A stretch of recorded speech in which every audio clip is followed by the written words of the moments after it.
নমস্কার, জয় মা তারা, জয় গুরু বামদেব। আমি মাতৃ সাধক বাবলু তান্ত্রিক। আমার ইউটিউব চ্যানেলে আপনাদের প্রত্যেককে স্বাগত জানাই। আমি যে রাজবেড়ি শ্মশান চারি, যে আমি শ্মশানে যে কর্মগুলো করে থাকি, দীর্ঘস্থলে যে শ্মশানে যে কর্মগুলো করে থাকি, আমার যে বাবলু তান্ত্রিক চ্যানেলটা আছে আপনারা ফলো রাখবেন।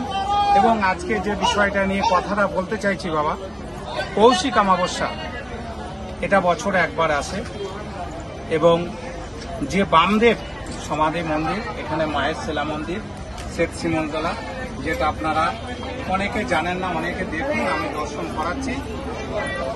এবং যে সেপ্টেম্বরে 1 তারিখ এবং 2 তারিখ রবিবার সোমবার 16ই ভাদ্র 15ই ভাদ্র 2 দিন যে কৌশিক অমাবস্যা, এই কৌশিক অমাবস্যায় যে কর্মগুলো করা হয়, এই কর্মগুলো সফল হয়। এই কর্মের জন্য বামদেব 4 বছর পর একদিন মায়ের এখানে সাধনা করে সিদ্ধি লাভ করেছেন। আমরা তো অত বড় হতে পারবো না, তবে চেষ্টা করব। প্রত্যেকে চেষ্টা করুন মায়ের কাছে, যারা কামনা করবেন মা নিশ্চয় কাউকে ফেরাবে না। জয় মা তারা, জয় মা।